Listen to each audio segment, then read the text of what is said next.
Tawasul ini juga pernah diceritakan oleh Nabi Muhammad. Jadi di dalam sebuah hadis diceritakan Nabi Muhammad pernah bercerita kepada para sahabat tentang 3 orang yang terjebak di dalam gua. Terus 3 orang ini memohon kepada Allah melalui lantaran tawasul. Tawasul lantaran dari amal-amal kebaikan beliau. Jadi ceritanya begini. Cerita yang pernah disampaikan oleh Nabi Muhammad itu ketika hujan lebat, ada 3 orang yang ngiyup, bahasa Indonesianya apa? Berteduh di gua. Ketika sedang berteduh di gua itu tiba-tiba ada batu yang jatuh. Karena atas gua longsor ada batu yang jatuh dan batu itu menutup pintu gua. Saking besarnya batu itu sehingga orang-orang yang ada di dalam gua itu sampai tidak bisa keluar. Tidak ada celah untuk keluar karena mulut gua dipenuhi oleh batu. Terus akhirnya ketiga orang ini musyawarah, intinya musyawarah. Ketika mendorong sudah tidak mampu, akhirnya ketiga orang ini sepakat satu-satunya jalan untuk keluar dari gua adalah berdoa kepada Allah. Tetapi doa ketiga orang ini melalui perantara. Perantaranya apa? Amal kebaikan beliau. Terus orang yang pertama berdoa begini, ya Allah, saya ini adalah seorang pengembala ternak. Setiap hari saya bekerja mengembala ternak. Dan setiap sore hari sebelum pulang saya selalu memerah susu ternak saya dan saya bawa pulang. Di rumah saya menghidupi kedua orang tua yang sudah tua renta.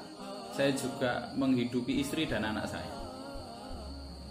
Lah, setiap saya pulang kerja membawa susu, ini adalah orang yang pertama yang saya kasih susu adalah kedua orang tua saya.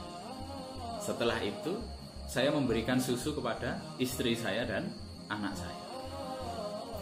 Pada suatu ketika, karena saya mengembala di ladang yang sangat jauh, sehingga ketika pulang ini saya sudah kesorean. Mungkin kalau kita bahasanya sudah kemalaman. Sehingga ketika saya pulang membawa susu, kedua orang tua saya ini sudah tidur. Padahal istri dan anak saya ini sudah lapar, ingin meminum susu, tetapi saya akan tetap mendahulukan kedua orang tua saya sebelum istri dan anak saya. Akhirnya saya menunggu di samping kedua orang tua saya. Sambil membawa susu itu, saya menunggu sampai kedua orang tua saya terbangun. Ternyata saking lelapnya tidurnya kedua orang tua saya ini, terbangunnya di pagi hari. Lalu saya memberikan susu ini kepada kedua orang tua saya. Setelah itu baru saya memberikan susu kepada istri dan anak saya.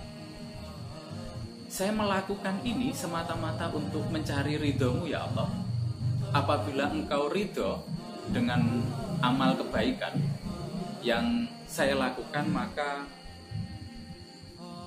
perkenankan doa saya, bukalah batu yang ada di mulut gua ini.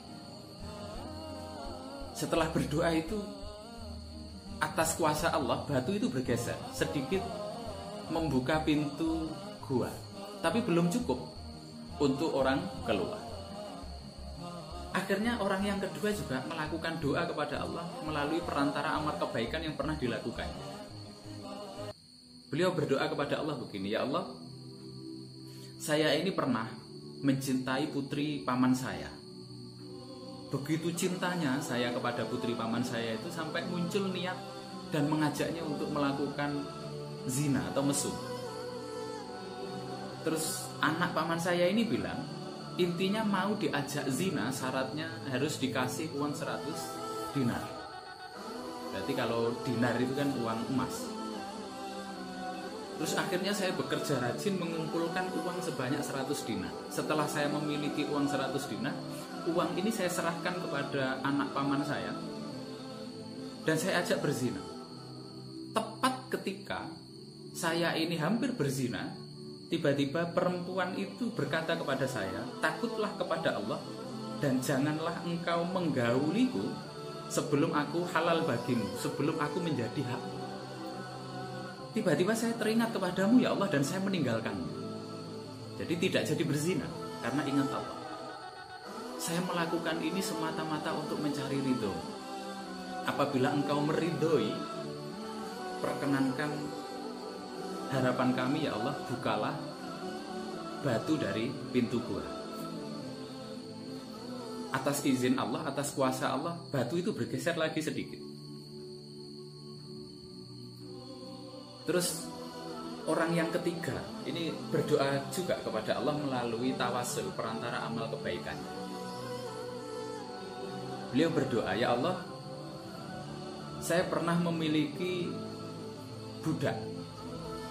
Bukan budak, lebih tepatnya pembantu, pekerja. Saya memiliki ladang yang luas dan saya memiliki pekerja untuk mengerjakan ladang saya. Setelah pekerja itu selesai mengerjakan tugasnya, ladang saya selesai dicocok tanami, pekerja itu menuntut upah kepada saya. Padahal saat itu memang betul-betul saya tidak memiliki uang untuk memberi upah. Lalu orang yang meminta upah itu merasa jengkel, marah, dan meninggalkan saya. Singkat cerita, saya akhirnya meneruskan sendiri untuk membajak sawah itu, dan hasilnya saya belikan beberapa ekor sapi. Sehingga beberapa ekor sapi ini terus berkembang biak sampai saya ini membayari orang untuk mengembala sapi-sapi saya. Ketika ternak ini sudah banyak, orang yang awalnya tadi marah dan meninggalkan saya sebelum saya kasih upah, tiba-tiba datang dan menagih upah. Dia mengatakan, demi Allah, saya kesini untuk menagih upahku dan janganlah engkau zalim kepadaku. Lalu saya katakan, setelah engkau pergi, sawah itu saya lanjutkan pengerjaannya. Hasilnya saya berikan beberapa ekor sapi. Beberapa ekor sapi ini sudah berkembang biak. Bahkan ada banyak orang yang sekarang saya pekerjakan untuk mengembala ekor sapi. Kalau memang engkau meminta hakmu, ambillah semua ternak itu beserta pekerjaan. Lah orang yang nagih bayaran ini tadi marah, kamu jangan meledek saya. Saya mengatakan, saya tidak meledekmu, saya serius. Semua ternak itu silahkan kamu ambil. Beserta orang yang berternak itu ambil saja semuanya. Akhirnya orang itu memahami dan membawa ternak-ternak itu. Saya melakukan semua ini semata-mata untuk mengharap ridhomu ya Allah. Apabila engkau ridho terhadap amal perbuatan saya, maka perkenankan kami untuk keluar dari gua ini. Singkirkan batu yang ada di mulut gua. Akhirnya atas kuasaan Allah, batu itu bergeser dan ketiga orang ini bisa keluar dari gua. Ini menandakan bahwa tawasul itu boleh. Siapa yang membolehkan? Ya Nabi Muhammad.